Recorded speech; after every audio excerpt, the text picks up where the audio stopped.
രാജി ചേച്ചി ഒരു കാര്യം പറയട്ടെ. ചേച്ചി പറയുന്ന സമയം പ്രസിഡന്റ് സെക്രട്ടറി തീരുമാനിക്കാൻ സമയമായിരുന്നു അംഗങ്ങൾ വരും. കുടുംബശ്രീയിലെ നമ്മൾ വോട്ട് ചെയ്യാൻ പോവേന്.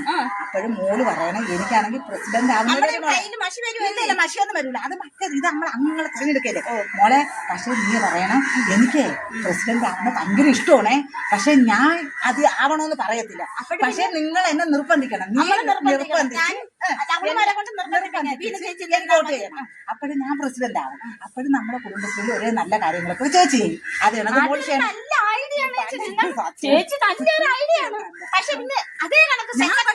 നിർബന്ധിച്ചാണ് എന്നെ പ്രസിഡന്റ് ആക്കുന്നതെന്ന് നമ്മൾ രണ്ടുള്ള കൂടിയാലോചനയില്. പക്ഷെ സെക്രട്ടറി ആവാനേ സെക്രട്ടറി വേണമല്ലോ.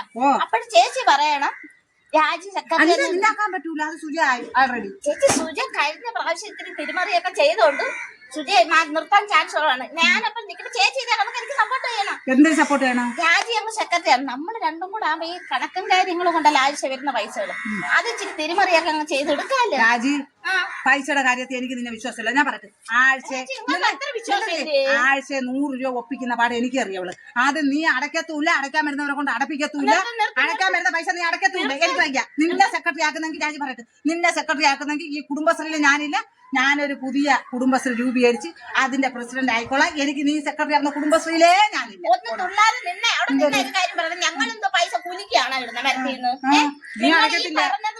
ഞാൻ കുടുംബശ്രീ എന്ന് പറയും. എല്ലാരും നിർബന്ധിക്കണം. നിങ്ങൾക്ക് തലപ്പത്തിക്കണം. നിങ്ങളുടെ എല്ലാ കൊള്ളരായ്മയ്ക്ക് ഈ രാജി കൂട്ട് നിന്നിട്ട് ഈ സെക്രട്ടറിയാണ് നിങ്ങൾ നിൽക്കത്തില്ലല്ലോ, പറയുന്നില്ലല്ലോ. ഞാൻ നിങ്ങൾ പുതിയൊരു കുടുംബശ്രീ ഉണ്ടാക്കാൻ ഞാൻ സമ്മതിക്കുന്നില്ല. രാജിക്ക് ഈ കൊക്കിന് ശ്വാസം ഉണ്ടെങ്കിൽ നിങ്ങളുടെ കുടുംബശ്രീ രൂപീകരിക്കുന്ന എനിക്കൊന്ന് കാണണം. പ്രസിഡന്റും ആക്കത്തില്ല പെൺപിള്ള. ഇതൊക്കെ നിങ്ങളുടെ കുടുംബശ്രീ.